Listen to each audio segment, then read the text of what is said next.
നമ്മൾ ഈ വരുന്ന കുറച്ച് ആഴ്ചകളിലായിട്ട് നമ്മൾ പഠിക്കാൻ പോകുന്നത് യാക്കോബ് എഴുതിയ ലേഖനം. ഈ യാക്കോബിന്റെ ലേഖനത്തെക്കുറിച്ച് ഒരു പരാതിയുണ്ട്. ഞാനും ആദ്യമൊക്കെ അങ്ങനെ ചിന്തിച്ചിരുന്നു. പൗലോസ് പ്രത്യേകിച്ചും റോമ ലേഖനത്തിലൊക്കെ വിശ്വാസത്താലുള്ള രക്ഷയെക്കുറിച്ച് പറയുമ്പോൾ യാക്കോബ് പ്രവൃത്തിയാലുള്ള രക്ഷയെക്കുറിച്ചാണ് പറയുന്നത് എന്ന ഒരു പരാതി അല്ലെങ്കിൽ ഒരു തെറ്റിദ്ധാരണ നമുക്കുണ്ട്. എന്നാൽ അങ്ങനെയല്ല. യാക്കോബ് പറയുന്നത് പ്രവൃത്തിയാലുള്ള രക്ഷയെക്കുറിച്ചല്ല.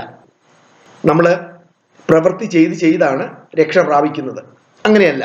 യാക്കോബിന്റെ ലേഖനത്തിന്റെ പ്രധാനപ്പെട്ട തീം എന്ന് പറയുന്നത് genuine faith will inevitably produce good deeds. ഒരു യഥാർത്ഥ വിശ്വാസത്തിൽ തീർച്ചയായും അതിൽ ഫലമുണ്ടായിരിക്കും, പ്രവൃത്തി ഉണ്ടായിരിക്കും. പ്രവൃത്തിയിലൂടെ നമുക്കത് കാണാൻ പറ്റും. പ്രവൃത്തിയിലൂടെയുള്ള രക്ഷയെക്കുറിച്ചല്ല പറയുന്നത്, വിശ്വാസത്താലുള്ള രക്ഷയെക്കുറിച്ച് തന്നെയാണ് പറയുന്നത്. എന്നാൽ ആ വിശ്വാസം ജെനുവിൻ ആണോ അല്ലയോ എന്നെങ്ങനെ അറിയാം? പ്രവൃത്തിയിലൂടെ അറിയാം. അതാണ് യാക്കോബ് പറയുന്ന ഈ ലേഖനത്തിൽ പ്രധാന തീം. ഇത് എഴുതിയത് യേശുവിന്റെ സഹോദരനായ യാക്കോബാണ്. ആ കാലയളവിൽ പല യാക്കോബുമാരുണ്ട്. അതിൽ യേശുവിന്റെ സഹോദരനായ യാക്കോബാണ് ഈ ലേഖനം എഴുതുന്നത്. ഇത് എഴുതിയ കാലയളവിനെ കുറിച്ച് പറയുന്നത് ഏകദേശം AD 50 അടുപ്പിച്ചാണ്. അതായത് അപ്പോസ്തല പ്രവൃത്തി 15-ാം അധ്യായത്തിൽ സഭയുടെ ആദ്യത്തെ കൗൺസിൽ, അതായത് ജെറുസലേം കൗൺസിൽ എന്ന് പറയുന്നത് സഭയുടെ കാര്യങ്ങൾ, വിശ്വാസ കാര്യങ്ങളൊക്കെ തീരുമാനിക്കാനായിട്ട് ഒരുമിച്ച് കൂടി നടത്തുന്ന യോഗത്തെയാണ് കൗൺസിൽസ് എന്ന് പറയുന്നത്. അപ്പോൾ ആദ്യത്തെ കൗൺസിലായിട്ട് കൂടിയ അപ്പോസ്തല പ്രവൃത്തി 15-ാം അധ്യായത്തിൽ കാണുന്ന ഒന്നാമത്തെ ജെറുസലേം കൗൺസിലിന് മുൻപാണ് ഈ ലേഖനം എഴുതുന്നത്. അത്രമാണ് അതിന്റെ മുഖവുരയായിട്ട് പറയുന്നത്. നമുക്ക് ഒന്നാമത്തെ വാക്യം മുതൽ വായിച്ചു പോകാം. അതിന്റെ ഒന്നാമത്തെ വാക്യം, ദൈവത്തിൻ്റെയും കർത്താവായ യേശുക്രിസ്തുവിൻ്റെയും ദാസനായ യാക്കോബ് ചിതറിപ്പാർക്കുന്ന 12 ഗോത്രങ്ങൾക്ക് എഴുതുന്നത് വന്ദനം. നമുക്കറിയാം, നമ്മൾ പലപ്പോഴും കേട്ടിട്ടുള്ളതാണ്, നമ്മുടെ കയ്യിൽ ലഭിച്ചിരിക്കുന്ന ഈ ലേഖനങ്ങൾ അത് അധ്യായങ്ങളായി തിരിച്ചു വാക്യങ്ങളായിട്ടൊക്കെ തിരിച്ച് എടുക്കാനുള്ള സൗകര്യത്തിന് വേണ്ടി നമുക്ക് അങ്ങനെ ലഭിച്ചതാണ്. എന്നാൽ ഇത് ആദ്യം എഴുതുമ്പോൾ ഒരു കത്ത് എഴുതുന്നത് പോലെ തന്നെയാണ് അവരെഴുതിയത്. അന്നത്തെ കാലഘട്ടങ്ങളിൽ ഒരു കത്ത് എഴുതുന്ന ഒരു പ്രത്യേക പാറ്റേൺ ഉണ്ട്. അതനുസരിച്ച് അവരെഴുതിയ കത്തുകളാണിത്. എന്നാൽ പിന്നീട് വായിക്കാനും കണ്ടുപിടിക്കാനുമുള്ള സൗകര്യത്തിലാണ് വാക്യങ്ങളായിട്ടും അധ്യായങ്ങളായിട്ടും വേർതിരിച്ചത്. അപ്പൊ ഇത് ഒരു നീണ്ട ലേഖനങ്ങളാണ്. ഇതുപോലുള്ള വേർതിരിവുകളില്ല. അന്നത്തെ കാലത്ത് കത്ത് എഴുതുമ്പോൾ അതിന്റെ ആദ്യ ഭാഗത്ത് ഒരു ഗ്രീറ്റിംഗ്സ് പറയുന്ന ഒരു രീതിയുണ്ട്. അങ്ങനെ യാക്കോബ് ഒരു ഗ്രീറ്റിംഗ് പറഞ്ഞു തുടങ്ങുകയാണ്. ആരാണ് ഇത് എഴുതുന്നത്? ദൈവത്തിന്റെയും കർത്താവായ യേശുക്രിസ്തുവിന്റെയും ദാസനായ യാക്കോബ്. ആർക്കാണ് എഴുതുന്നത്? ചിതറിപ്പാർക്കുന്ന 12 ഗോത്രങ്ങൾക്ക് എഴുതുന്നു. അവിടെ യാക്കോബ് പരിചയപ്പെടുത്തുകയാണ്. യാക്കോബ് ആരാണെന്നറിയാലോ? യാക്കോബ് നമ്മുടെ കർത്താവായ യേശുവിൻ്റെ സഹോദരനാണ്. ഈ നമ്മുടെയൊക്കെ കുടുംബത്തിൽ, ഇപ്പോൾ നമുക്കൊക്കെ അങ്ങനെ ബന്ധമില്ലെങ്കിൽ, ഇപ്പോൾ കത്തോലിക്ക കുടുംബത്തിലൊക്കെ അവരുടെ കുടുംബത്തിലൊരു മെത്രാൻ ഉണ്ടെങ്കിൽ ആ മെത്രാനോടുള്ള ബന്ധത്തിൽ അവർക്കൊക്കെ ഉണ്ടാകുന്ന ഒരു അഭിമാനവും അത് പറയാനുള്ള ഉത്സാഹവും ഒക്കെ വളരെ കൂടുതലാണ്. ഇവിടെ മെത്രാനല്ല, നമ്മുടെ കർത്താവായ യേശുവിന്റെ സഹോദരനാണ് യാക്കോബ്. പക്ഷെ യാക്കോബ് എങ്ങനെയാണ് പരിചയപ്പെടുത്തി തുടങ്ങുന്നത്? നമ്മുടെ കർത്താവായ യേശുവിന്റെ ഇത്രാമത്തെ സഹോദരനാണ് യാക്കോബ് എന്ന് പറഞ്ഞല്ല തുടങ്ങുന്നത്. യാക്കോബ് തുടങ്ങുന്നത് എങ്ങനെയാണ്? ക്രിസ്തുവിന്റെ ദാസനായ യാക്കോബ്. ഈ ദാസൻ എന്ന് പറയുമ്പോൾ നമ്മൾ പല ക്ലാസ്സുകളിലും മെസ്സേജുകളിലൊക്കെ കേട്ടിരിക്കുന്നത് പോലെ ഇന്നത്തെ കാലത്തിലുള്ള ദാസന്മാരല്ല, സെർവൻസ് എന്ന് നമ്മൾ വിളിക്കാറുണ്ട്. അങ്ങനെയുള്ളവരല്ല ഇത് അടിമകളാണ്. ഡൂലോസ്, ക്രിസ്തുവിന്റെ അടിമയാണ്. അടിമ എന്ന് പറയുമ്പോൾ അടിമയുടെ പ്രത്യേകത, അടിമയ്ക്ക് അവകാശങ്ങളില്ല. ഈ അവകാശങ്ങളില്ല എന്ന് പറയുമ്പോൾ അതിന്റെ എക്സ്ട്രീം എന്ന് പറയുന്നത്, ഒരടിമയ്ക്ക് ഒരു കുഞ്ഞ് ജനിച്ചാൽ ആ കുഞ്ഞ് ഈ അടിമയുടെ കുഞ്ഞല്ല. ആ കുഞ്ഞിന്റെ ഓണർഷിപ്പ് എന്ന് പറയുന്നത് യജമാനാണ്. അതുപോലുമില്ല. നമുക്കറിയാം, വേറെ ഏത് അവകാശങ്ങളില്ലെങ്കിലും നമുക്ക് ഒരു കുഞ്ഞുണ്ടായാൽ ആ കുഞ്ഞ് നമ്മുടേതാണ്.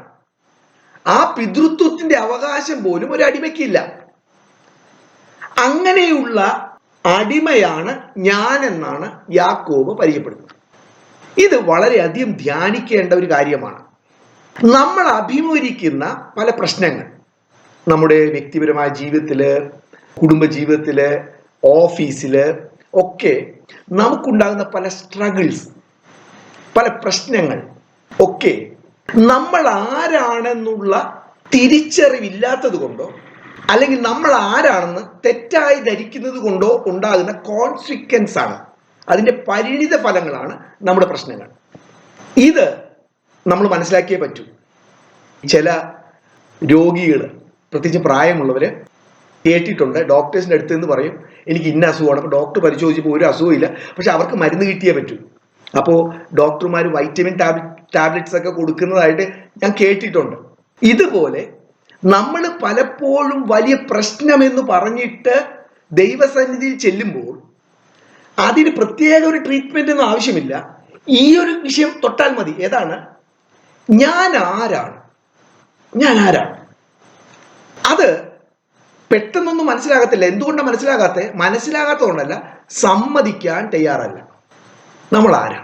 നമ്മൾ ആരാണ് എന്ന് പറയുമ്പോൾ അതിനോട് ബന്ധപ്പെട്ടൊരു കാര്യമാണ് ഞാൻ പറഞ്ഞത്. അവകാശങ്ങൾ ചേർത്താണത് പറയുന്നത്. നമുക്ക് അവകാശങ്ങളുണ്ട്. അതുകൊണ്ടാണ് യാക്കോബ് പറയുന്നത് യാതൊരു അവകാശത്തിനും ഇടയില്ലാത്ത, യാതൊരു അവകാശങ്ങളും ക്ലെയിം ചെയ്യാൻ പറ്റാത്ത ഒരു പദവിയിലാണ് ഞാൻ. എന്താണ്? ഞാനൊരു അടിമയാണ്. എന്താ പ്രശ്നം? നമ്മുടെ ഒക്കെ പ്രശ്നം, എന്റെ പ്രശ്നം എന്ന് ഞാൻ നേരത്തെ പറഞ്ഞു, ആരാണ് ഞാൻ എന്നുള്ള അറിവ് ശരിയായിട്ടില്ലാത്തത് കൊണ്ടുള്ള പ്രശ്നം. ആ അറിവിന്റെ പ്രശ്നം എന്താണ്? എനിക്ക് റിട്ടേൺസ് വേണം, എനിക്ക് മടക്കി കിട്ടണം. നമ്മൾ നമ്മുടെ ജീവിതത്തെ പരിശോധിക്കണം. ഞാനിത് വളരെ രസകരമായിട്ട് പറയുന്നത്, കഴിഞ്ഞ കുറച്ച് വർഷങ്ങളായിട്ട് ദൈവം എന്നെ വളരെ തുറന്ന് കാണിച്ചു തരികയാണ്. ഞാൻ ഏതൊക്കെ കാര്യങ്ങളിൽ റിട്ടേൺ പ്രതീക്ഷിക്കുന്നുണ്ട്. അത് സമ്മതിച്ചാൽ വേഗം സൗഖ്യമാകാം, സമ്മതിച്ചില്ലെങ്കിൽ നമ്മുടെ ജീവിതം മുഴുവൻ, ഇപ്പൊ എനിക്ക് 54 വയസ്സായി, ഇനി എത്ര വർഷം കൂടി, അത്രയും വർഷം കൂടെ ഞാൻ അനുഭവിച്ച എല്ലാ കഷ്ടങ്ങളും പ്രശ്നങ്ങളും അനുഭവിച്ചത് ക്രിസ്തു നിമിത്തമുള്ള സഫറിങ് അല്ല ഞാൻ ഈ പറയുന്നത്, എൻ്റെ സ്വയം നിമിത്തമുള്ള സഫറിങ് അനുഭവിച്ച് ഞാൻ എൻ്റെ ജീവിതം തീർക്കണം. അതിൻ്റെ പ്രശ്നവും കൂടെ ഉണ്ട്. എന്നെ സൗഖ്യമാക്കിയിട്ട് എന്നിലൂടെ ദൈവത്തിന് എന്തെല്ലാം ചെയ്യണമോ അതൊന്നും ചെയ്യാതെയും, ഞാൻ പറഞ്ഞല്ലോ ഒരടിമയാണ് എന്നെനിക്ക് ബോധ്യമുണ്ടെങ്കിൽ, ഒന്നാമതായി എനിക്ക് റിട്ടേൺ പ്രതീക്ഷിക്കാൻ പറ്റത്തില്ല. അത് ചെറിയ പ്രായം മുതൽ അവരെ ട്രെയിൻ ചെയ്തിരിക്കുകയാണ്. അവന്റെ അവസ്ഥ ഏതാണ്? അവന് അവകാശങ്ങളില്ല. നമ്മുടെ ജീവിതം ഒന്ന് പരിശോധിക്കുക, കുറച്ച് ഡീപ്പായിട്ട് പരിശോധിക്കുക, അടുത്ത് പരിശോധിക്കുക. ഒരു സാധനം നമ്മൾ ഉണ്ടാക്കുമ്പോൾ, ഒരു ഭക്ഷണം നമ്മൾ ഉണ്ടാക്കുമ്പോൾ, ഇതെത്ര പറഞ്ഞാലും മനസ്സിലാകത്തില്ല, അത് അവനവൻ ഒന്ന് പരിശോധിക്കണം. നമ്മൾ എന്ത് റിട്ടേൺ ആണ് പ്രതീക്ഷിക്കുന്നത്? ആ റിട്ടേൺ എന്ത് പ്രതീക്ഷിക്കുന്നു എന്നത് മനസ്സിലാക്കാൻ, നമ്മൾ പ്രതീക്ഷിച്ച കാര്യം കിട്ടാതെ വരുമ്പോൾ ഒരു നിരാശയുണ്ട്, അല്ലെങ്കിൽ ഒരു കോപമുണ്ട്, അല്ലെങ്കിൽ ഒരു മടുപ്പുണ്ട്. നമുക്ക് ആർക്ക് കൊടുക്കാനാണ് ഇഷ്ടം? എനിക്ക് ഏറ്റവും ഇഷ്ടമുള്ള ആളുകളിൽ ഒന്ന് എന്ന് ഞാൻ പറയുന്നത്, എന്തെങ്കിലും ഒരു ഫിനാൻഷ്യൽ സഹായം ചെയ്തിട്ട്, ഞാൻ എസ്പെഷ്യലി മിഷണറീസ്, അത് കിട്ടിയതിനുള്ള നന്ദി പറഞ്ഞ് ഒരു നീണ്ട ലേഖനം എഴുതാത്തവരെയാണ് എനിക്കിഷ്ടം എന്ന് ഞാൻ വിശ്വസിക്കുകയും ഞാൻ പറയുകയും ചെയ്യും. അങ്ങനെയൊക്കെ ഞാൻ പറഞ്ഞാലും എൻ്റെ ഉള്ളിൻ്റെ ഉള്ളിൽ എവിടെ, അത് എൻ്റെ പൈസയൊന്നുമല്ല, വേറെ ആരോ എൻ്റെ കയ്യിൽ തന്നിട്ട് ഇന്ന മിഷണറിക്ക് അയച്ചു കൊടുക്കാൻ പറഞ്ഞതാണ്. ആ പൈസ ഞാൻ അയച്ചു കൊടുക്കുമ്പോഴും എൻ്റെ ആഗ്രഹം അതാണ്. എന്താണ്? അദ്ദേഹം എനിക്ക് നന്ദി പറഞ്ഞുകൊണ്ട് മറുപടി പറയരുത് എന്നൊക്കെയാണ് ആഗ്രഹം എന്ന് ഞാൻ പറയുമ്പോഴും എൻ്റെ ഉള്ളിൻ്റെ ഉള്ളിൽ എവിടെയോ ഒരു വേദന. എന്നാലും അദ്ദേഹത്തിന് ഒരു വാക്ക് പറയാമായിരുന്നല്ലോ. അപ്പൊ അതിന് ഞാൻ ചില അടവുകൾ പ്രയോഗിക്കും. എന്താ അടവെന്നറിയാമോ? സഹോദര, അത് കിട്ടിയോ എന്ന് എനിക്ക് അറിയണ്ടേ. ഇതൊന്നും തെറ്റാണെന്നല്ല ഞാൻ ഈ പറയുന്നത്. അവർക്ക് കിട്ടിയോ എന്ന് അറിയതിൽ ഒരു തെറ്റുമില്ല. പക്ഷേ എൻ്റെ ഉള്ളിൻ്റെ ഉള്ളിൽ നിന്ന് ഉയർന്നു വരുന്നത് ഞാൻ പ്രതീക്ഷിക്കുന്ന ഒരു റിട്ടേണ് വേണ്ടിയുള്ള പ്രവൃത്തികളാണോ? ഞാൻ പറഞ്ഞല്ലോ, ആദ്യമൊക്കെ ഞാൻ അതില്ല എന്ന് അഭിനയിക്കാൻ വേണ്ടി ഒരുപാട് പാടുപെട്ടു. അതിപ്പോ ദൈവത്തിന് ഒരുപാട് വർഷം എന്നെ അതിനുവേണ്ടി തന്നെ നീട്ടിക്കൊണ്ടുപോയി. സൗഖ്യത്തിനല്ല, എനിക്ക് ഈ രോഗമുണ്ടെന്ന് എന്നെ പഠിപ്പിക്കാൻ വേണ്ടി വർഷങ്ങൾ വേണ്ടി വന്നു. കാരണം ഞാനിവിടെ സമ്മതിക്കാനാണ്. ബിജുവിനെ പോലുള്ള ഒരു വിശുദ്ധൻ ഈ ലോകത്തില്ലല്ലോ. അത് എന്നെ ഒന്ന് ഗ്രഹിപ്പിച്ചു തരാൻ, നിനക്ക് ഇവർ പ്രശ്നമുണ്ട്. എന്റെ ജീവിതത്തിൽ ഞാൻ സമാധാനം അനുഭവിക്കാൻ തുടങ്ങിയത് എന്റെ നിസ്സഹായാവസ്ഥ ഞാൻ അക്സെപ്റ്റ് ചെയ്യും. യെസ് ലോർഡ്, എനിക്ക് ആ ഒരു പ്രശ്നമുണ്ട്. അത് മനസ്സിലാക്കി കഴിയുമ്പോഴാണ് രണ്ടാമത്തെ ഹീലിംഗിന്റെ സ്റ്റേജിലേക്ക് പോകുന്നത്. നമ്മൾ പറഞ്ഞു വരുന്നത്, യാക്കോബ് തന്നെ പരിചയപ്പെടുത്തുന്നത് ഒരു റിട്ടേണും പ്രതീക്ഷിക്കാത്ത, ഒരു പ്രതികരണവും ലഭിക്കാത്ത, ഒരു അപ്രിസിയേഷനും ലഭിക്കാത്ത, ഒരു കയ്യടിയും ലഭിക്കാത്ത ഒരു പൊസിഷനിലാണ് ഞാൻ എന്നുള്ള ബോധ്യം യാക്കോബിനുണ്ട്. അതുകൊണ്ടാണ് തുടക്കത്തിൽ തന്നെ യാക്കോബ് പറയുന്നു, I am a slave, I am a slave, ഞാനൊരു അടിമയാണ്. ഈ ദാസന്റെ അവകാശം എന്താണ്? ലൂക്കോസിന്റെ സുവിശേഷം 17-ാം അധ്യായം 7 മുതൽ 10 വരെയുള്ള വാക്യങ്ങൾ. ആ വാക്യം എന്താ പറയുന്നത്? നിങ്ങളിൽ ആർക്കെങ്കിലും ഉഴുകയോ മേയ്ക്കുകയോ ചെയ്യുന്ന ഒരു ദാസൻ, ഒരു അടിമ, ഒരു സ്ലേവ് ഉണ്ടെന്നിരിക്കട്ടെ. അവൻ വയലിൽ നിന്ന് വരുന്നു. അപ്പൊ നമ്മളെ ഇന്നത്തെ പോലെ തട്ടിപ്പൊടിയൊന്നും നടക്കത്തില്ല. സ്ലേവ് ആണ്. അവൻ ശരിയായിട്ട് പണിയെടുത്തില്ലെങ്കിൽ അവനെ അടിക്കാം, അവന് ചാട്ടയ്ക്ക് അടിക്കാം, അവനെ ഉപദ്രവിക്കാം. അതുകൊണ്ട് അവനെ നന്നായിട്ട് അറിയാം. അതും വയലിലെ പണി എന്ന് പറഞ്ഞാൽ നമുക്ക് അറിയാം. മേയുക, ഉഴുക എന്നൊക്കെ പറഞ്ഞാൽ എളുപ്പമുള്ള പണിയല്ല. ഒരു ചെളിയിൽ ചവിട്ടിയ കാല ഒന്ന് തിരിച്ചെടുക്കാൻ തന്നെ നമുക്ക് ബുദ്ധിമുട്ടാണ്. അങ്ങനെ ചെളിയിൽ പൂണ്ടുപോയ കാല് വലിച്ചെടുത്ത് പിന്നെയും ചവിട്ടി ഇങ്ങനെ കഷ്ടപ്പെടുന്ന ആ വെയിലത്ത് ഒരു തണലുമില്ലാത്ത ഒരു കഠിനാധ്വാനമാണ് വയലിലെ പണി. അങ്ങനെ വയലിൽ ഉഴുകയോ മേയ്ക്കുകയോ ചെയ്ത ഒരു ദാസൻ, അവൻ വയലിൽ നിന്ന് വരികയാണ്. നമുക്കറിയില്ല ഈവനിങ്ങിലാണോ അവൻ്റെ പണി തീരുന്നത്, എപ്പോഴാണെന്ന് അറിയില്ല. അവൻ വയലിൽ നിന്ന് വരികയാണ്. നമ്മളെപ്പോലെ ദാഹിക്കുമ്പോൾ ഉടനെ ഫ്ലാസ്കിലൊന്നും വെള്ളമൊന്നും അവന് കാണത്തില്ല. വിശക്കുമ്പോൾ ഉടനെ അവൻ്റെ ചോറും പൊതിയും തിന്നാൻ കാണത്തില്ല. അവനൊക്കെ ഒരു ദിവസം അനുവദിച്ചിരിക്കുന്ന ഭക്ഷണത്തിന്റെ അളവൊക്കെ വളരെ കുറവായിരിക്കും. അങ്ങനെ അവൻ വയലിൽ നിന്ന് വരുമ്പോൾ, നീ പെട്ടെന്ന് വന്ന ഊണിരിക്കുക എന്ന് അവനോട് പറയുമോ? ഒരു ദാസന്റെ പദവികളെ കുറിച്ചാണ് ഞാൻ ഈ പറയുന്നത്. ക്ഷീണിച്ച് വയലിൽ രാവിലെ മുതൽ ഉച്ചവരെയോ വൈകിട്ട് വരെയോ അധ്വാനിച്ച് ക്ഷീണിതനായി വരുന്ന ഒരു ദാസനോട് അന്ന് വന്ന് ഭക്ഷണം കഴിക്കുന്നല്ലോ പറയുന്നത്. പിന്നെ എന്താ പറയുന്നത്? ആ അന്നത്തെ 1-ാം നൂറ്റാണ്ടിലെ കോണ്ടക്സ്റ്റ്, അന്നത്തെ കോണ്ടക്സ്റ്റാണ് യേശു ഇത് പറയുന്നത്. മറിച്ച് എന്തു പറയും? 8-ാമത്തെ വാക്യം, യജമാനൻ പറയാണ്, ആദ്യം പോയി നീ എനിക്ക് ഭക്ഷണം ഉണ്ടാക്കുക. രാവിലെ മുതൽ വൈകിട്ട് വരെ അധ്വാനിച്ച് ഒരു ആശ്വാസത്തിനു വേണ്ടി തൻ്റെ യജമാന്റെ വീട്ടിലേക്ക് വരുമ്പോൾ യജമാൻ അവനെ കാത്തിരിക്കുകയാണ്. എന്തിന്? ഭക്ഷണം വെപ്പിക്കാൻ.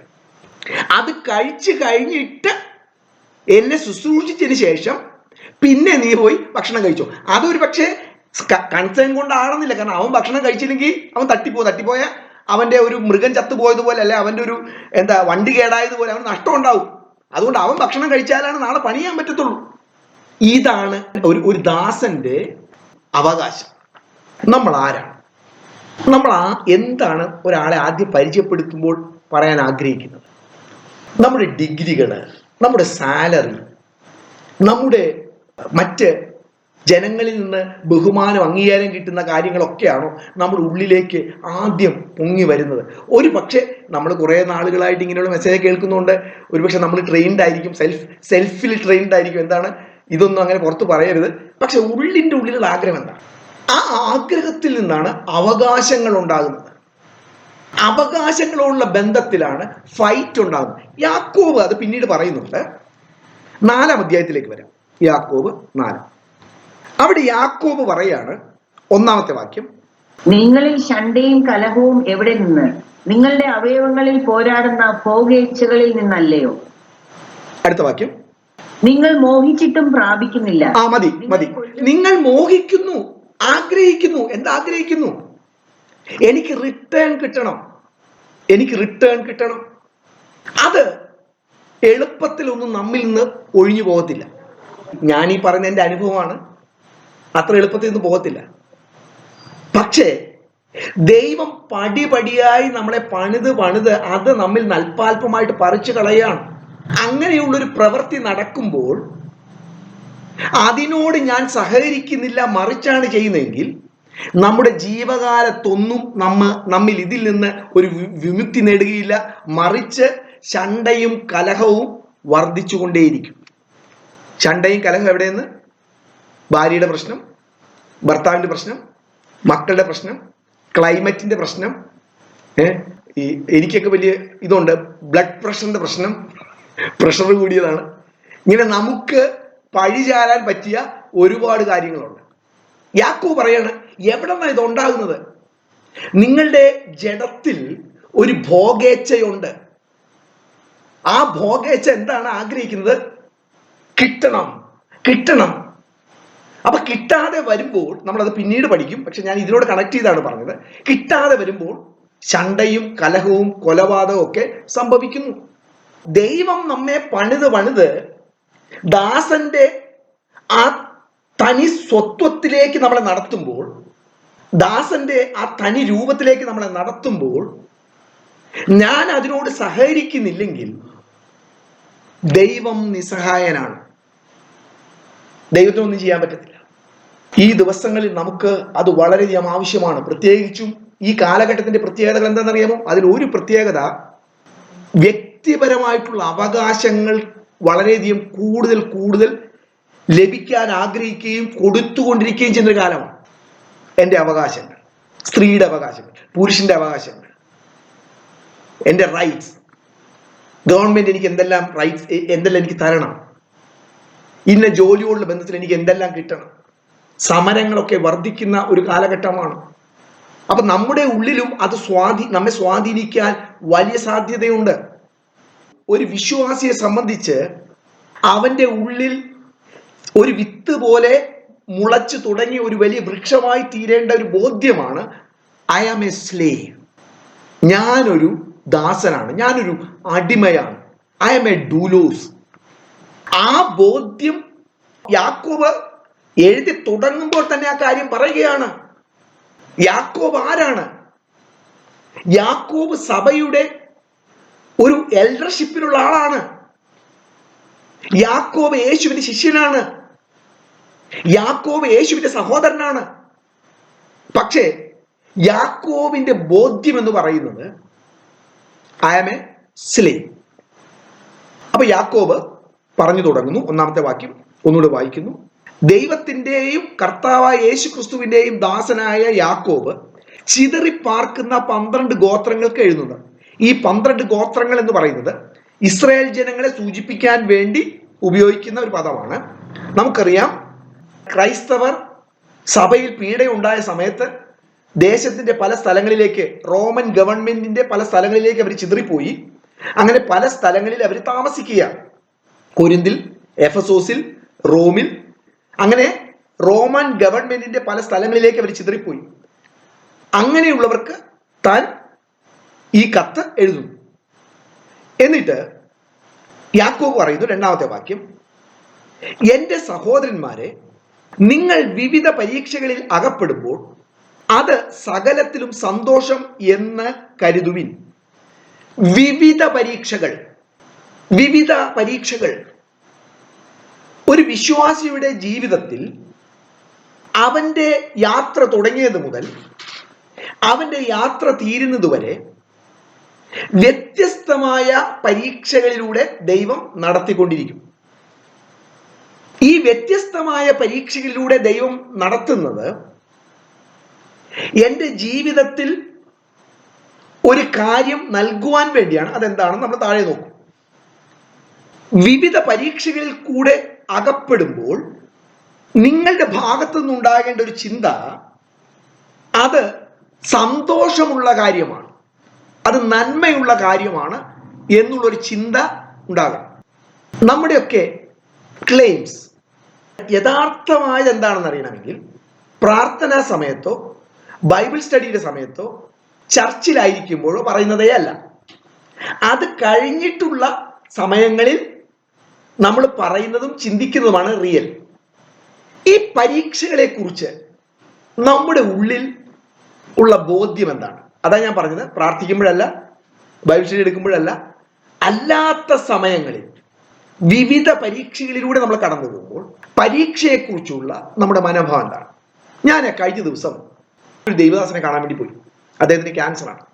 ഞാൻ അദ്ദേഹത്തെ കണ്ടുകൊണ്ടിരിക്കുന്ന സമയത്ത് പെട്ടെന്ന് ഒരു ചെറുപ്പക്കാരൻ, അദ്ദേഹത്തിന്റെ ഭാര്യ ഒരു കുഞ്ഞായിട്ട് ഇങ്ങനെ ഇറങ്ങി വന്നു. ആ കുഞ്ഞിനെ കണ്ടപ്പോൾ എനിക്ക് ഒരു അല്പം നോർമൽ അല്ല എന്ന് പറഞ്ഞാൽ, കുഞ്ഞിന്റെ തലയൊക്കെ അല്പം സാധാരണയേക്കാൾ കുറച്ച് വലുതാണ്. പക്ഷെ അവളെ നല്ല മിടിക്കുകയാണ്. ഇവര് ഗുജറാത്തിൽ ദൈവവേലയിലായിരുന്നു. ഈ കുഞ്ഞിന് അരയ്ക്ക് താഴെ അവയവങ്ങളെല്ലാം ഫങ്ഷൻ ചെയ്യുന്നില്ല. സാധാരണ രീതിയിൽ ചെയ്യുന്ന നമ്മൾ ചെയ്യുന്ന പല കാര്യങ്ങളും യന്ത്രത്തിന്റെ സഹായത്തോടെയാണ് ആ കുഞ്ഞിന് ചെയ്യേണ്ടത്. ഓരോ 2 മണിക്കൂർ മാറുമ്പോഴും ഡൈപ്പർ മാറ്റണം, അങ്ങനെ ആ കുഞ്ഞിനെ ചെയ്തുകൊണ്ടിരിക്കണം. ഞാൻ ഈ സഹോദരനോട് പെട്ടെന്ന് എന്നിട്ട് പറഞ്ഞു, ഒരിക്കലും വിഷമം തോന്നരുത്, ഇവള് ദൈവത്തിന്റെ ഒരു സമ്മാനമാണ് എന്ന് പറഞ്ഞു. അദ്ദേഹത്തിന്റെ മുഖം വിടർന്നു. എന്നിട്ട് എന്നോട് പറഞ്ഞു, സഹോദര, എല്ലാവരും ഞങ്ങളോട് പറയുന്നത് ഞങ്ങളുടെ അവിശ്വാസ നിമിത്തവും ആണ് ഇത് സംഭവിക്കുന്നത്. ഇത് പറഞ്ഞപ്പോൾ ഞാൻ ആരെ കാണാൻ വേണ്ടിയാണ് പോയത്? അദ്ദേഹത്തിന് ക്യാൻസറാണ്. അദ്ദേഹം വന്നിട്ട് എന്നോട് പറഞ്ഞു, അയ്യോ എൻ്റെ കാര്യം ഇത് തന്നെ.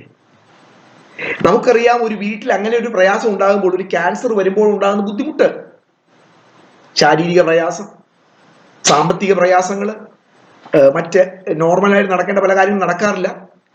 അതിൻ്റെ കൂടെ കൂട്ട് സഹോദരന്മാർ നിന്റെ പാപനിമിത്തമാണെന്നും പ്രാർത്ഥനാക്കുറവ് കൊണ്ടാണെന്നും അവിശ്വാസ നിമിത്തമാണെന്നും നിന്റെ ജീവിതത്തിലെ പാപനിമിത്തമാണെന്നും പറയുമ്പോൾ ഉണ്ടാകുന്ന ഒരു മനസ്ഥിതി. ഞാൻ പെട്ടെന്ന് ഓർത്ത്, കർത്താവേ, ദൈവമക്കളുടെ കണ്ണ് എന്നാ തുറക്കുന്നേ? ജീവിതത്തിൽ ഒരു കഷ്ടത വരുമ്പോൾ, ഒരു പരീക്ഷ വരുമ്പോൾ അതിനെ അശേഷം സന്തോഷം എന്ന് എണ്ണത്തക്ക വിധത്തിലുള്ള ഒരു കാഴ്ചപ്പാടല്ല ദൈവമക്കളുടെ ജീവിതത്തിലുള്ളത്. കഷ്ടത ബുദ്ധിമുട്ടില്ലാത്തത് കൊണ്ടല്ല കഷ്ടതയിൽ സന്തോഷിക്കാൻ പറഞ്ഞത്. അതിലൂടെ നമുക്ക് ലഭിക്കുന്ന അമൂല്യമായ ഒരു സമ്മാനമുണ്ട്. കഷ്ടതയിലൂടെ ഒരു വ്യക്തി കടന്നു പോകുമ്പോൾ, അല്ലെങ്കിൽ കഷ്ടതയിലൂടെ കടത്തി മാത്രം ദൈവം നൽകുന്ന ഒരു അമൂല്യമായ ഒരു കാര്യമുണ്ട്. അതുകൊണ്ടാണ് പറയുന്നത് സന്തോഷമെന്നെണ്ണുവിൻ. ദൈവം കാണുന്നത് പോലെ കണ്ടാൽ മാത്രമേ കഷ്ടതകളെ നമുക്ക് അമൂല്യമായിട്ട് തോന്നുകയുള്ളൂ. ഈ പറഞ്ഞ ആ 2 ദൈവദാസന്മാരെയും കുറ്റപ്പെടുത്തിക്കൊണ്ട് പറഞ്ഞ അവരുടെ പ്രശ്നം എന്താണ്? അവർ രക്ഷിക്കപ്പെട്ടത് തന്നെ പ്രശ്നങ്ങളിൽ നിന്ന് മാറാൻ വേണ്ടി ആയിരിക്കാം. പിന്നീട് അവരെ പഠിപ്പിച്ചവരെന്ത് പറഞ്ഞു? കർത്താവിന്റെ പുറകെ വന്നു കഴിഞ്ഞാൽ പിന്നെ കഷ്ടത എന്ന് പറയുന്ന പരിപാടി ഇല്ല, അടിക്കടി വെച്ച് കയറ്റമായിരിക്കും. ഇതൊക്കെ അവരുടെ തലയിലിരിക്കുക. അങ്ങനെ ഇരിക്കുന്ന ഒരു വ്യക്തിയെ സംബന്ധിച്ച് ഇങ്ങനെയുള്ള ഒരു പ്രശ്നം കണ്ടു. അതും എനിക്ക് രസമായിട്ട് തോന്നിയേ, ഗുജറാത്തിലെ കച്ച് എന്ന് പറയുന്ന സ്ഥലത്ത് കുറച്ച് വർഷങ്ങളായിട്ട് ദൈവവേലയിലായിരിക്കുന്ന ഒരു കുടുംബമാണ്. നമ്മൾ എങ്ങനെയാണ് അതിനെ കാണുന്നത്? യാക്കോബ് പറയുകയാണ്, നിങ്ങൾ വിവിധ പരീക്ഷകളിൽ കൂടെ കടന്നു പോകുമ്പോൾ അത് അശേഷം സന്തോഷം എന്ന് കരുതുവിൻ. എന്താണ് അമൂല്യമായത് ലഭിക്കുന്നത്? അടുത്ത വാക്യം, നിങ്ങളുടെ വിശ്വാസത്തിന്റെ പരിശോധന സഹിഷ്ണുത ഉളവാക്കുന്നു. പെർസുവറൻസ്, സഹനത എന്ന് പറയുന്നത് ക്രിസ്തീയ ജീവിതത്തിന്റെ ഏറ്റവും അടിസ്ഥാനപരമായി കാണേണ്ട ഒരു കാര്യമാണ്. എന്തിനു വേണ്ടി? ക്രിസ്തീയ സ്വഭാവം രൂപപ്പെടുത്താൻ. ക്രിസ്തീയ സ്വഭാവം രൂപപ്പെടുത്താൻ നമ്മിൽ അടിസ്ഥാനപരമായി ഉണ്ടാകേണ്ട ഒരു കാര്യമാണ് സഹിഷ്ണുത. അതെങ്ങനെ രൂപപ്പെടുന്നത്? നാം വിവിധ പരീക്ഷകളിലൂടെ കടന്നു പോകുമ്പോൾ. പത്രോസ് എഴുതിയ 1-ാം ലേഖനം 6-7 വാക്യങ്ങൾ. അതിൽ നിങ്ങൾ ഇപ്പോൾ അല്പനേരത്തേക്ക് നാനാ പരീക്ഷകളാൽ ദുഃഖിച്ചിരിക്കേണ്ടി വന്നാലും ആനന്ദിക്കുന്നു. അഴിഞ്ഞു പോകുന്നതും തീയിൽ ശോധന കഴിക്കുന്നതുമായ പൊന്നിനേക്കാൾ നിങ്ങളുടെ വിശ്വാസത്തിന്റെ പരിശോധന വിലയേറിയത് എന്ന് യേശുക്രിസ്തുവിന്റെ പ്രത്യക്ഷതയിൽ പുകഴ്ചയ്ക്കും തേജസ്സിനും മാനത്തിനുമായി കാണുവാൻ അങ്ങനെ ഇടവരും. ഇതിനൊരു പ്രശ്നമുണ്ട്. എന്താ പ്രശ്നം? ഇതിന്റെ മഹത്വം വെളിപ്പെടുന്നത് ഇപ്പോഴല്ല, കർത്താവ് വരുന്ന നാളിലാണ്. പക്ഷെ നമുക്ക് താല്പര്യം ഇപ്പോൾ വെളിപ്പെടുന്ന മഹത്വമാണ് നമ്മുടെ വിഷയം. ഇവിടെ പറയുകയാണ്, നിങ്ങൾ കഷ്ടത സഹിക്കുമ്പോൾ അതിലൂടെ ലഭിക്കുന്ന കാര്യങ്ങളുടെ മഹത്വം എപ്പോൾ മനസ്സിലാകും? കർത്താവ് വരുമ്പോൾ മനസ്സിലാകും. കർത്താവ് വരുമ്പോൾ മാത്രമാണോ മനസ്സിലാകുന്നത്? അല്ല. ഇപ്പോൾ വിശ്വാസത്താൽ മനസ്സിലാക്കാം. ഈ നമ്മൾ വിശ്വാസം എന്ന് പറഞ്ഞിട്ട് എന്താ പഠിപ്പിക്കുന്നത്? ജോലി കിട്ടുമെന്നും രോഗം മാറുമെന്നും അതും ഇതൊക്കെ പഠിപ്പിക്കാനാണ് വിശ്വാസം എന്ന് പറയുന്നത്. എന്നാൽ വിശ്വാസം എന്ന് പറയുന്നത് കാണാത്ത കാര്യങ്ങളുടെ നിശ്ചയം. കണ്ടിട്ടില്ല. എന്താണ്? കർത്താവ് വരുമ്പോൾ ഞാൻ കടന്നു പോകുന്ന കഷ്ടതയിലൂടെ എന്നിലുണ്ടായ പെർസിവറൻസിന്റെ മഹത്വം എന്താണെന്ന് ഞാൻ കണ്ടിട്ടില്ല, പക്ഷെ ഞാൻ വിശ്വസിക്കുന്നു. കാര്യം വേദപുസ്തകത്തിൽ പറയുന്നു, അന്നാളറിയും ലോകം വെറുത്തോർ വില. വിശ്വാസം മങ്ങിപ്പോകുന്നൊരു കാലഘട്ടമാണിത്. വരാനുള്ള തേജസ് വിചാരിച്ചാൽ അതൊക്കെ വരാനുള്ളതാണ്. പക്ഷേ അത് അന്നാണ് മനസ്സിലാകുന്നതെങ്കിലും ഇന്ന് മനസ്സിലാക്കാനുള്ള ഒരു മീഡിയാണ് ഫെയ്ത്ത്. ബൈ ഫെയ്ത്ത്, വിശ്വാസത്താൽ നമുക്കത് അവകാശമാക്കാം. വിശ്വാസത്താൽ കാണാം, വിശ്വാസത്താൽ സ്പർശിക്കാം, വിശ്വാസത്താൽ അത് പ്രാപ്യമാണ്. എന്ത്? ഞാൻ കടന്നു പോകുന്ന ഈ കഷ്ടതകളൊക്കെ മഹത്വമുള്ളതാണ് എന്ന് കർത്താവിന്റെ നാളിൽ വെളിപ്പെടുമെന്നുള്ളത് വിശ്വാസത്താൽ ഇന്ന് എനിക്ക് മനസ്സിലാക്കാൻ കഴിയും. വെളിപ്പാട് പുസ്തകം 7-ാം അധ്യായം 9-ാമത്തെ വാക്യം. ഇതിന്റെ ശേഷം സകല ജാതികളിലും ഗോത്രങ്ങളിലും വംശങ്ങളിലും ഭാഷകളിലും നിന്നുള്ളതായി ആർക്കും എണ്ണിക്കൂടാത്ത ഒരു മഹാപുരുഷാരം വെള്ള നിലയങ്കി ധരിച്ച് കയ്യിൽ കുരുത്തോലയുമായി സിംഹാസനത്തിനും കുഞ്ഞാടിനും മുൻപാകെ നിൽക്കുന്നത് ഞാൻ കണ്ടു. സ്വർഗത്തിൽ ഒരു പ്രത്യേക വിഭാഗത്തെ യോഹന്നാൻ കാണുകയാണ്. അവരാരാണ്? കുഞ്ഞാടിന്റെ മുൻപാകെയാണ് അവർ നിൽക്കുന്നത്. വെള്ള നിലയങ്കി ധരിച്ചിട്ടുണ്ട്, കയ്യിൽ കുരുത്തോലമായി അവർ നിൽക്കുകയാണ്. അവരെ കുറിച്ച് പറയുന്ന ഒരു പ്രത്യേകത 13 മുതൽ 17 വരെയുള്ള വാക്യങ്ങളിൽ നമ്മൾ കാണും. നമുക്കൊന്ന് വായിക്കാം. മൂപ്പന്മാരിൽ ഒരുത്തൻ എന്നോട്, വെള്ള നിലയങ്കി ധരിച്ചിരിക്കുന്ന ഇവർ ആർ? എവിടെ നിന്ന് വന്നു എന്ന് ചോദിച്ചു. യജമാനൻ അറിയുമല്ലോ എന്ന് ഞാൻ പറഞ്ഞതിന് അവൻ എന്നോട് പറഞ്ഞത്, ഇവർ മഹാകഷ്ടത്തിൽ നിന്നും വന്നവർ. കുഞ്ഞാടിന്റെ രക്തത്തിൽ തങ്ങളുടെ അങ്കി അലക്കി വെളുപ്പിച്ചിരിക്കുന്നു. അതുകൊണ്ട് അവർ ദൈവത്തിന്റെ സിംഹാസനത്തിന് മുമ്പിൽ ഇരുന്ന് അവന്റെ ആലയത്തിൽ രാപ്പകൽ അവനെ ആരാധിക്കുന്നു. സിംഹാസനത്തിൽ ഇരിക്കുന്നവൻ അവർക്ക് കൂടാരമായിരിക്കും. ഇനി അവർക്ക് വിശക്കുകയില്ല, ദാഹിക്കുകയുമില്ല. വെയിലും യാതൊരു ചൂടും അവരുടെ മേൽ തട്ടുകയില്ല. സിംഹാസനത്തിന്റെ മധ്യേ ഉള്ള കുഞ്ഞാട് അവരെ മേയിച്ച് ജീവജലത്തിന്റെ ഉറവുകളിലേക്ക് നടത്തുകയും ദൈവം താൻ അവരുടെ കണ്ണിൽ നിന്ന് കണ്ണുനീരെല്ലാം തുടച്ചു കളയുകയും ചെയ്യും. അവിടെ പറയുന്നൊരു വാക്കിതാണ്, ഇവർ മഹാകഷ്ടത്തിൽ നിന്ന് വന്നവർ. ലോകത്തിൽ അവര് തീച്ചൂളയിലൂടെ കടന്നുപോയി. പക്ഷെ ഇപ്പോൾ ആ രംഗമെല്ലാം കഴിഞ്ഞു. പുതിയൊരു രംഗമാണ്, സ്വർഗമാണ് കാണിക്കുന്നത്. സ്വർഗത്തിൽ ശ്രദ്ധ കിട്ടുന്ന യോഹന്നാൻ ചോദിക്കുന്നു, അവരാരാണ് എന്ന് ചോദിക്കാൻ ഇടയാകുന്ന ഒരു മഹാജനസമൂഹം. അവരുടെ പ്രത്യേകത എന്താണ്? അവർ മഹാകഷ്ടത്തിൽ നിന്ന് വന്നവർ. അപ്പൊ യാക്കോബ് അവരോട് പറയുകയാണ്, അന്നത്തെ കാലഘട്ടത്തിൽ വിവിധമായ പരീക്ഷകളിലൂടെ, കഠിനമായ പരീക്ഷകളിലൂടെ കടന്നു പോകുന്ന വിശ്വാസികളോട് യാക്കോബ് പറയുകയാണ്, നിങ്ങൾ നിരാശപ്പെട്ടു പോകരുത്. വിവിധ പരീക്ഷകളിൽ അകപ്പെടുമ്പോൾ അത് സന്തോഷമെന്നെണ്ണണം. കാരണം നിങ്ങളിൽ ആ കഷ്ടതയിലൂടെ ഉണ്ടാകുന്ന ഒരു കാര്യമാണ് പെർസുവറൻസ്, സഹിഷ്ണുത. എബ്രായ ലേഖനം 10-ാം അധ്യായം 36-ാമത്തെ വാക്യം. ദൈവേഷ്ടം ചെയ്ത് വാഗ്ദത്തം പ്രാപിക്കുവാൻ സഹിഷ്ണുത നിങ്ങൾക്ക് ആവശ്യമാണ്. ദൈവം വാഗ്ദത്തം ചെയ്തിട്ടുണ്ട്. ആ വാഗ്ദത്തം പ്രാപിക്കാൻ എന്ത് വേണം? സഹിഷ്ണുത. സഹിഷ്ണുത എങ്ങനെ ഉണ്ടാവും? എല്ലാ ദിവസവും രാവിലെയും വൈകിട്ടും ഒരു പ്രത്യേക ടാബ്ലറ്റ് കഴിച്ചാൽ സഹിഷ്ണുത ഉണ്ടാവും? അങ്ങനെയാണോ? അല്ല. യാക്കോബ് പറയുന്നത് എങ്ങനെ സഹിഷ്ണുത ഉണ്ടാകുന്നത്?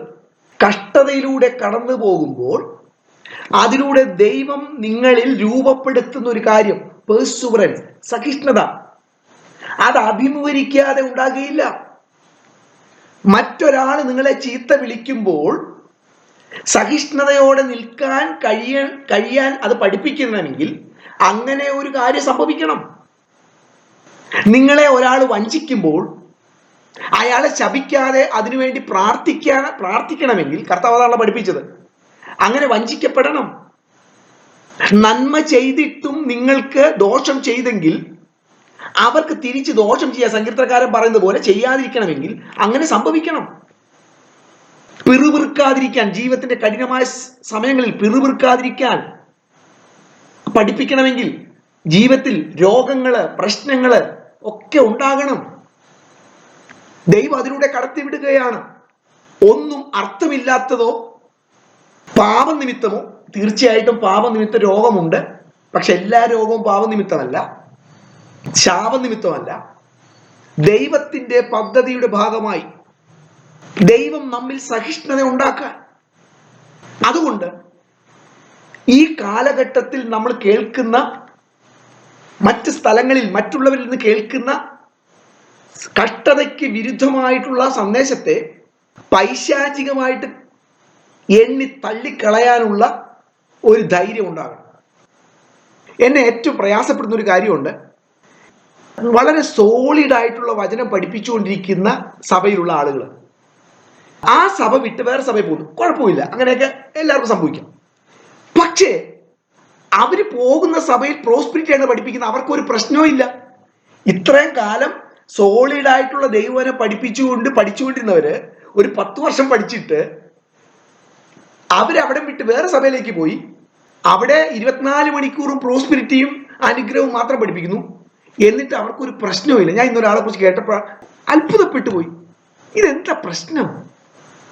കാരണം ബേസിക് ആയിട്ട് നമ്മുടെ നേച്ചർ എന്ന് പറയുന്നത് കഷ്ടതയെ അപ്രിഷിയേറ്റ് ചെയ്യുന്ന നേച്ചർ അല്ല. നമ്മുടെ ചുറ്റും കേൾക്കുന്ന സന്ദേശങ്ങൾ കഷ്ടതയെ അപ്രിഷിയേറ്റ് ചെയ്യുന്ന ഒരു ടീച്ചിങ് അല്ല. ആളുകളുടെ ആറ്റിറ്റ്യൂഡ് അങ്ങനെയല്ല. അവിശ്വാസികളായാൽ പോലും അവരുടെ കാഴ്ചപ്പാട് എന്താണ്? പാപനിമിത്തം, ശാപനിമിത്തം. അത് ഹിന്ദു മിത്തോളജി അനുസരിച്ച് ഞാൻ കഴിഞ്ഞ ജന്മത്തിൽ ചെയ്ത പാപത്തിന്റെ പരിണിത ഫലമാണ് ഇപ്പോൾ അനുഭവിക്കുന്നത്. ഞാൻ കുറച്ചു നാള് ഈ മെഡിക്കൽ സ്റ്റാഫിന്റെ ഇടയിൽ പ്രവർത്തിക്കുന്ന ഒരു സുവിശേഷ സംഘടനയിൽ ഞാൻ പ്രവർത്തിച്ചുകൊണ്ടിരുന്നു. അപ്പോൾ ഒരു സഹോദരി, ഞങ്ങൾക്ക് ഒരു ട്രെയിനിങ് ഉണ്ടായിരുന്നു ഹൈദരാബാദിൽ. അപ്പോൾ ആ സഹോദരി മ്യാൻമാറിൽ നിന്നാണ് വന്നത്. അപ്പം മ്യാൻമാർ നമുക്കറിയാം, അതൊരു ബുദ്ധിസ്റ്റ് കൺട്രിയാണ്. അപ്പോൾ അവരുടെ പ്രശ്നം, അവരിത് ഭയങ്കര സ്ട്രോങ് ആയിട്ട് പഠിപ്പിക്കുന്നവരാണ്. അതായത് ഒരാളുടെ സഫറിങ് അയാളുടെ ശിക്ഷയാണ്, അയാൾ ചെയ്ത തെറ്റിന് ശിക്ഷയാണ്. അപ്പോൾ ഈ പല ക്ലാസ്സുകളിലും ഉണ്ടാകുന്ന ഒരു സ്ട്രഗിൾ എന്ന് പറഞ്ഞാൽ, ഇപ്പോൾ ഞങ്ങളെ പഠിപ്പിച്ചുകൊണ്ടിരിക്കുന്ന സമയത്ത് ഇവരുടെ പ്രശ്നം ഇത് ഇവർക്ക് അവിടെ പറയാൻ പറ്റത്തില്ല. കാരണം അവരുടെ കഷ്ടതയെക്കുറിച്ചുള്ള മനോഭാവം വ്യത്യസ്തമാണ്. ഇത് തന്നെയാണ് നമ്മുടെ ഇടയിലും, നമ്മുടെ ചുറ്റും. അതിന് മധ്യത്തിൽ ദൈവത്തിന്റെ വചനം നമ്മെ പഠിപ്പിക്കുന്നത്, യാക്കോബ് നമ്മളോട് പറയുകയാണ്, നിങ്ങൾ വിവിധ കഷ്ടതകളിൽ, പരിശോധനകളിലൂടെ കടന്നു പോകുമ്പോൾ അത് അശേഷം സന്തോഷമെന്ന് നിങ്ങൾ എണ്ണണം. കാരണം അതിലൂടെ നിങ്ങളിൽ പേഴ്സുവറൻസ് ഉണ്ടാവും, സഹിഷ്ണുത ഉണ്ടാകും. നമ്മൾ പറയാറുണ്ടല്ലോ, പക്വത വന്നു. എങ്ങനെയാ പക്വത വന്നത്?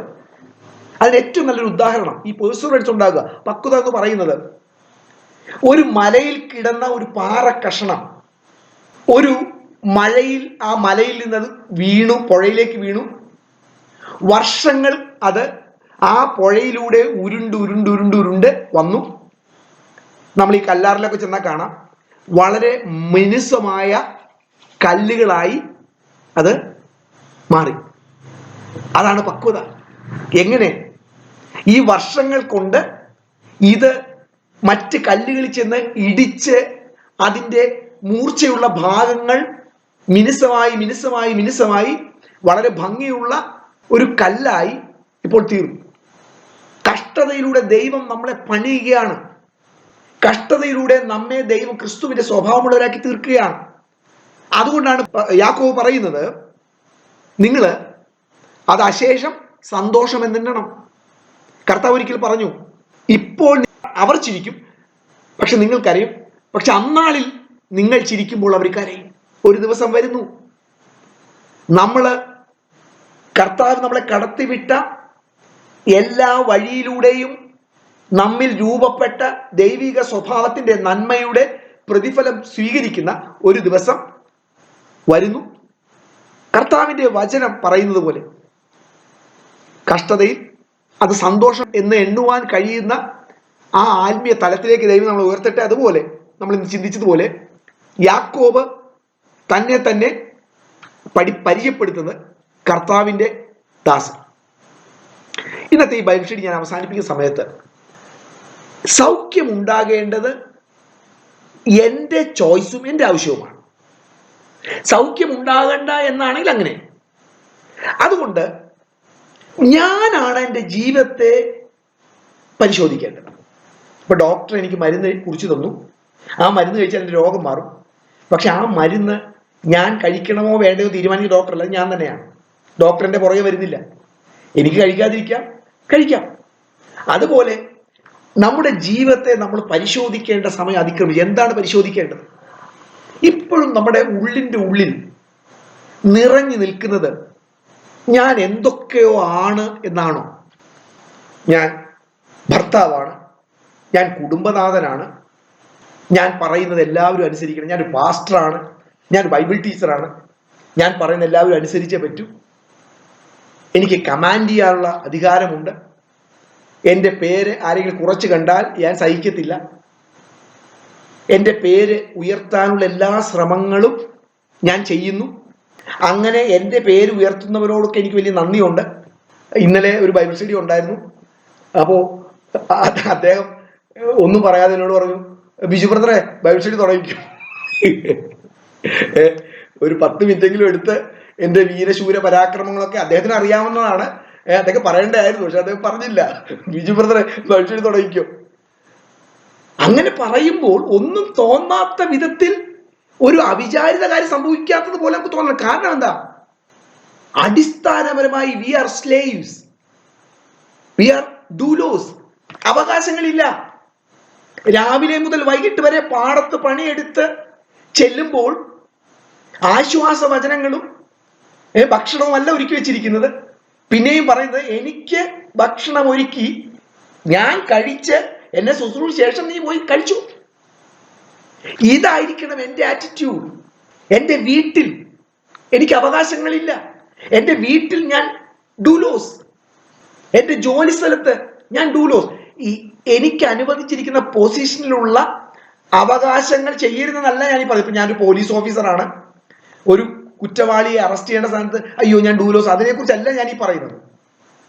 ഒരു ഭവനത്തിൽ ഒരു പിതാവ് ചെയ്യേണ്ട ഉത്തരവാദിത്തങ്ങൾ ചെയ്യാതിരിക്കുന്നതിനെ കുറിച്ചല്ല ഞാൻ പറയുന്നത്. നമ്മുടെ ആറ്റിറ്റ്യൂഡ് ചെയ്യട്ടെ. നമ്മളൊരു ഭക്ഷണം ഉണ്ടാക്കിയാൽ നമ്മൾ തിരിച്ച് പ്രതീക്ഷിക്കുന്നു. ആ ഭക്ഷണം കഴിക്കുമ്പോൾ തിരിച്ച് പ്രതീക്ഷിക്കുന്നു. ഒരു ക്രിയേഷൻ നമ്മിലൂടെ ഉണ്ടായാൽ, ഒരു എഴുത്ത് അല്ലെങ്കിൽ ഒരു കാര്യം നമ്മൾ ഉണ്ടാക്കുന്നു, അവിടെയൊക്കെ നമ്മൾ റിട്ടേൺ പ്രതീക്ഷിക്കുകയാണ്. ആ റിട്ടേൺ എല്ലാം സെൽഫിനുള്ള ഭക്ഷണമാണ് നമ്മൾ മനസ്സിലാക്കണം. എൻ്റെ സ്വയം ബലപ്പെടാനുള്ള ഭക്ഷണമാണ് ഈ അപ്രിസിയേഷൻസ് ഞാൻ ആഗ്രഹിക്കുന്നത്. അപ്രിസിയേഷൻ അല്ല, അപ്രിസിയേഷൻ ഞാൻ ആഗ്രഹിക്കുന്നത്. അതുകൊണ്ടാണ് യാക്കോബ് പറഞ്ഞു തുടങ്ങുമ്പോൾ ക്രിസ്തുവിൻ്റെ ദാസൻ. പക്ഷെ യാക്കോബ് ആരാണ്? ക്രിസ്തുവിൻ്റെ സഹോദരൻ. ദൈവം നമ്മളെ സഹായിക്കട്ടെ.